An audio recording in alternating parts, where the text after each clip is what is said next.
What's up, y'all? It's Kris here. I wanted to share an activity with you all today. Something that I enjoy doing for myself and that I also like to share with the clients that I work with. This activity is really good for mindfulness if you struggle with depression or just living in the moment, recognizing the goodness in your life, just feeling hopeless. So I call it a joy jar, and this is mine that I made a few years ago. Never quite got around to adding some protective film to this paper, but it has sustained pretty well. But it's a really simple activity. All you need is a container. I believe this was something that I had just laying around my house. Probably got it from, Dollar Tree or something like that. But any type of container will work just fine. And basically, really simple. All you're going to do is fill it with slips of paper. And you see I have a bunch of them in here. I have been slacking a little bit for this year.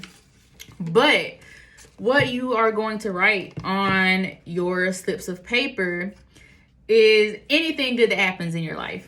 So whether that is you go out to a restaurant with friends, you go see a new movie by yourself at the movie theater down the road, a movie that you really wanted to see. You go to a restaurant and try a new meal, or you go to a new restaurant. Maybe you have a day out with your family where you all go bowling. Just anything in your life that brings you joy, anything new that you try. Maybe you read a book that was really good, and when you finish, you write that book down, that you completed reading that book on whatever date. But anything like that brings you joy, that will be a positive memory to look back on.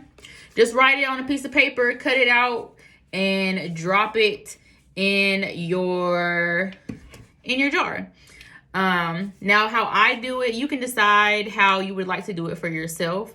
Maybe you review your jar every week or every month. I like to do a year-end review. My birthday is at the beginning of the year, so I always make my birthday a time of reflection. So I'll make vision boards, kind of sit down and do a really intense journaling session. And also I'll review everything from my jar that I did throughout the previous year. But you can set it up to whatever works for you. If it would help you to stay more mindful and motivated, looking over everything every week, you can do that.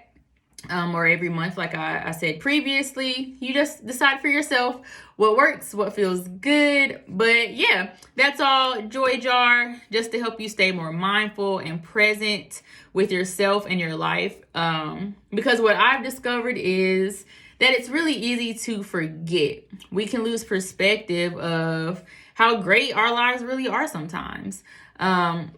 And while you're in it, you don't always see it. But when you're able to sit down and actually read all of the things that you've done throughout the year, it's a nice reminder of life and living and the enjoyment that we actually do experience. Because as we all know, life can be super challenging, and sometimes it can feel like the good outweighs the bad. But this is a nice way to reflect and bring our focus back on to those feel-good memories, and just help to keep yourself going and keep yourself in some positive energy. But that's all that I wanted to share with you all today. If you have any questions, feel free to leave some questions in the comments. But I will talk to you all next time. Peace. I forgot to mention it in the video, but for me, at each review period, so every year, I like to put all of my slips of paper into a Ziploc bag and keep them in the container. And over the years, you can let it pile up and have those memories to review for many years to come.